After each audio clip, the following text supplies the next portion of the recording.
Hello everyone, another day, another legal learning. I'm Dr. Marsado.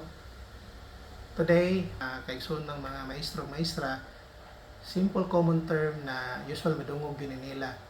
Ug unsa ni siya mahitungod, ug unsay possible na tong angay sabton about ani na word. Sana na word? Co-maker. Co-maker common ni siya sa mga maestra. Kadaghanan ni siya mahitabo labi na maestra or maestro mo go into loan or mo hula mo kwarta into loan shark or mga banks. Na mga instances na dali-dali ra kayo mo pirma ang mga maestra about aning minda yung ma'am, paliw ko pirma, or sir, paliw ko pirma, sabi, kumaker ka na ako pa'y kumaker ni mo. Without knowing unsay gid na siya, pasabotan na niya, or unsay ato ang angayng timanan mo pirma ta na isip usa ka kumaker. So sa atong civil code sa Pilipinas, na gitawag na to guarantorship and suretyship. Usahay or common gid sa mga maestra, ilang pagtuo sa co-maker guarantor. But actually dili siya guarantorship ang usa ka co-maker. So, unsay mahitabo nimo kung pirma ka isip co-maker?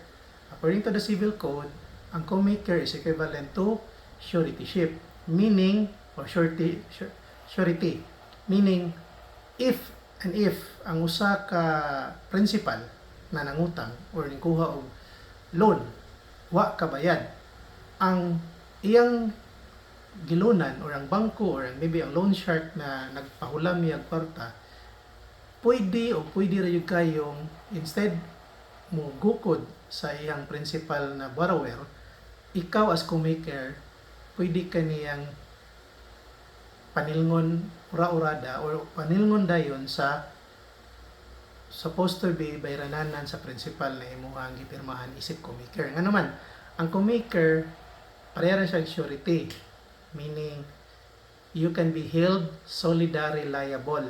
So, pwede ra ka gukuron diretso sa nagpahulam or sa bangko kung wala kabayad ang nag-utang ato niya na kwarta. Unlike kung garantor ka, ang garantor dili pa man. You have the right to ask or say to the bank or say to the loan shark na, uy, ayaw sa kugukura. Tuwa na sa to, i-exert sa tanan nimong effort na panil nga to siyang principal before ako. But sa surety, dili.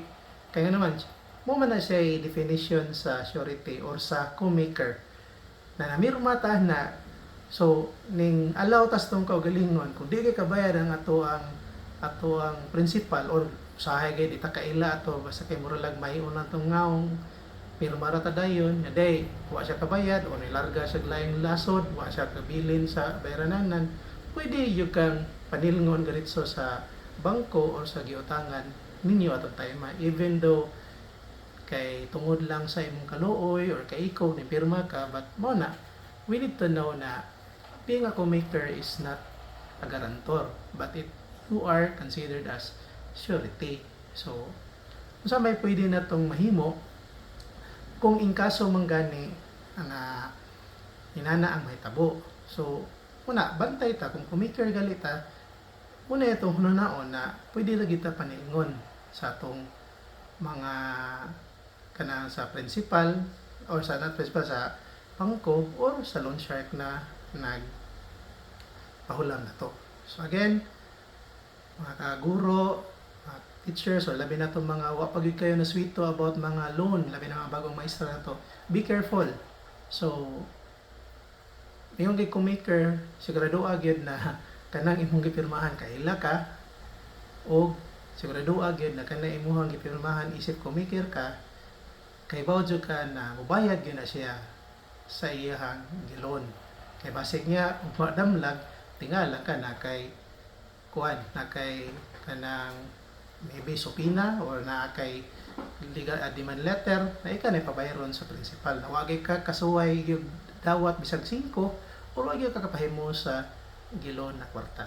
So again, hopefully it will help you understand what is co-maker. So again, another day, another legal understanding. So thank you and please subscribe. Bye.